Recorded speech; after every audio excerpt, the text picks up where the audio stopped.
Imaginez un instant le Sahara. Mais pas celui que vous connaissez. Oubliez ces dunes infinies et cette chaleur écrasante. Remontez le temps de quelques millénaires et découvrez un secret que la science vient tout juste de percer.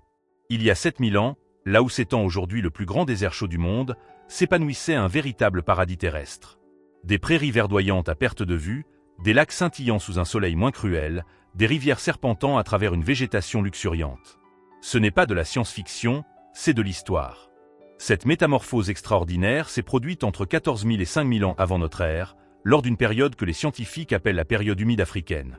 Mais qu'est-ce qui a bien pu transformer ce désert en oasis géante? La réponse se trouve dans l'espace. Les cycles de Milankovitch, ces variations subtiles mais cruciales de l'orbite terrestre, ont modifié la répartition de l'énergie solaire sur notre planète.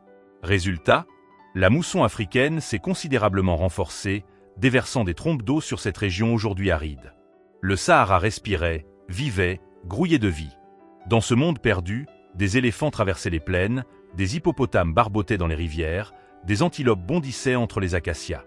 Et surtout, des êtres humains avaient élu domicile dans ce paradis vert. Ils chassaient, pêchaient, et surtout, ils ont développé quelque chose de révolutionnaire, l'élevage. Pendant des décennies, les archéologues ont collecté les indices de cette civilisation oubliée. Des peintures rupestres magnifiques, des outils dispersés, des fragments de poterie témoignaient de l'existence de ces peuples mystérieux.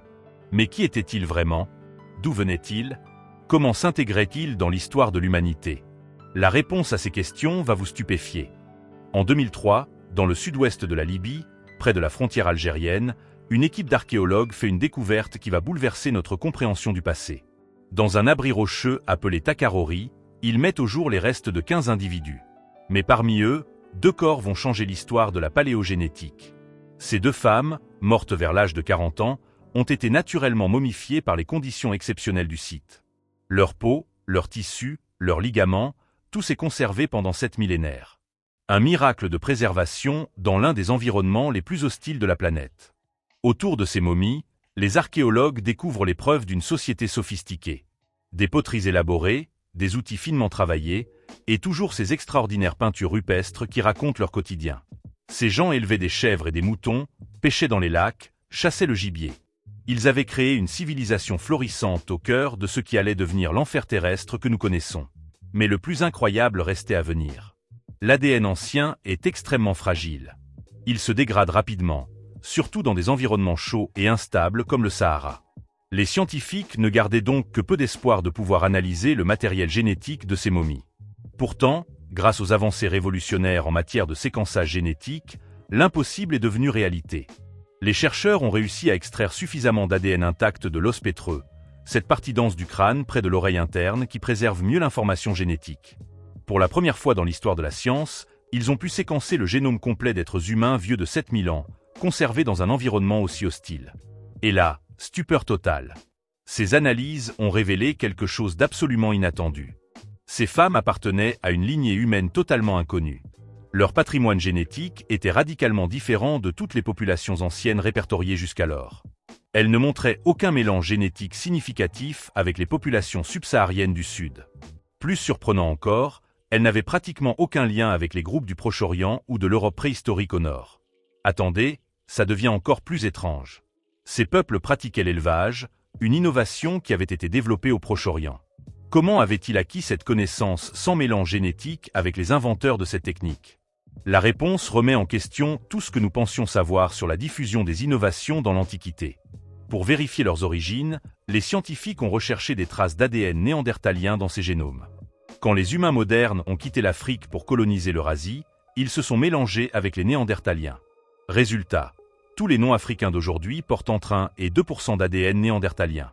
Ces femmes sahariennes? Pratiquement rien. 10 fois moins que les Eurasiens modernes. Preuve irréfutable que leurs ancêtres n'avaient pas quitté l'Afrique récemment. Ils étaient profondément, ancestralement africains. Mais l'analyse de leur ADN mitochondrial, transmis uniquement par la lignée maternelle, révèle le plus stupéfiant de tous les secrets. Leurs ancêtres s'étaient séparés des lignées menant aux Africains subsahariens modernes il y a environ 50 000 ans. 50 000 ans. Et depuis cette séparation, ce groupe était resté génétiquement isolé pendant des dizaines de milliers d'années. Cette découverte pulvérise une théorie longtemps admise. Les scientifiques pensaient que le Sahara vert avait servi de grand couloir de migration, favorisant les échanges génétiques entre l'Afrique du Nord et l'Afrique subsaharienne. Au lieu de cela, nous découvrons une population qui a maintenu son identité génétique unique pendant des millénaires, tout en adoptant des innovations culturelles venues d'ailleurs. Ces révélations nous forcent à repenser complètement la diffusion du pastoralisme en Afrique.